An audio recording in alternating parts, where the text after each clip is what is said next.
This is Sky Motoring Weekly with me, Alistair Weaver, John Quirk and Owen Reedy. This week we drive the snappily named Mitsubishi Lancer Sportback Rally Art, salivate over the new Ford Focus RS and pity a horse. We had a teaser image at Christmas and some leaked sketches in June, but finally the wait is over for the Ford Focus RS. The Blue Oval has just released these official pics of the flagship Focus, which goes on sale early next year. It benefits from a wider track, massive front air dam and a twin spoiler that mimics the WRC rally car. Ford has also confirmed that the RS will remain front wheel driven yet produce a whopping 296 brake horsepower. Hang on, wouldn't that mean... Well, it would do usually, but Ford is fitting trick suspension and a Quay front differential that should allow drivers to get the best possible traction from every road surface. Prices are expected to start from around 25 grand and you'll get your first chance to see the car at the British Motor Show later this month. Meanwhile, Porsche unveiled the four-wheel drive versions of its latest 911. The Carrera 4 and 4S look almost identical to the two-wheel drive versions, and let's be honest, pretty much every 911 in living memory, except for this hideous rear reflector. It's like a throwback from 1986. What were they thinking?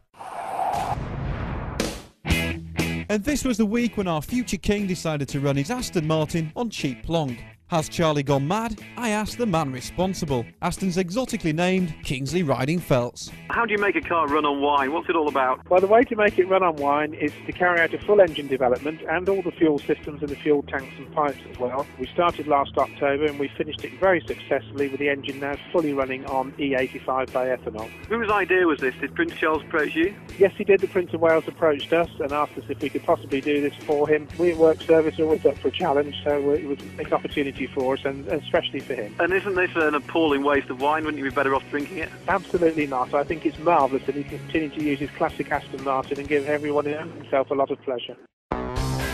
Also making its debut at this month's British Motor Show will be Lotus's new GT car, codenamed Eagle. This teaser image gives us a hint that the 2+2 could end up resembling a slightly bigger release, though Lotus has a more pressing concern. 3 weeks to go and it hasn't even decided on a name yet. We'd put money on it starting with an E. So what do you reckon, Owen? Excalibur? Epitaph? Eccles cake? It's hard not to describe the Mitsubishi Lancer Sportback Rally Art as a junior Evo. It's got four-wheel drive, a double-clutch paddle-shift gearbox and a 2-litre turbocharged engine kicking out 237 brake horsepower. Even the price will be Evo Light, from $21,500. But let's not get too carried away. The Rally Art lacks some of the Evo's trick electronics, so the driving experience is more hot hatch than rally car. It never feels as fast as it looks on paper, and I managed to blow a full tank of juice in just 150 miles. The Rally Art's good, but it's not that good. Also this week, I became the first journo to drive the new Tesla Roadster here in the UK. Based on the Lotus Elise, the Tesla is the first electrically powered supercar to enter production. How do you fancy zero emissions, 0 to 60 in 4 seconds, and a 200-mile range? It'd be enough to make me an electric head if it didn't cost 70 grand. It was a good week for Hyundai Kia, which has overtaken the likes of Chrysler and Nissan to become the world's 5th largest car manufacturer. Last year, the company sold just under 4 million cars worldwide, all built in the company's plants in the US, China, the Czech Republic, India, Slovakia, Brazil and Russia. And with new models like this fantastic rear-wheel drive Genesis Coupe hitting the showrooms next year, don't be too surprised to see that number keep on growing.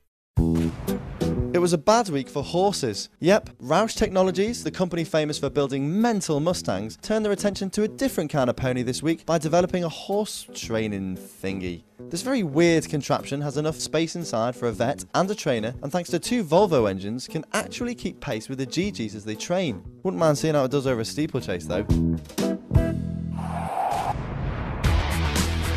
Don't miss our EcoCar special. And in the week of the British Grand Prix, I live the dream.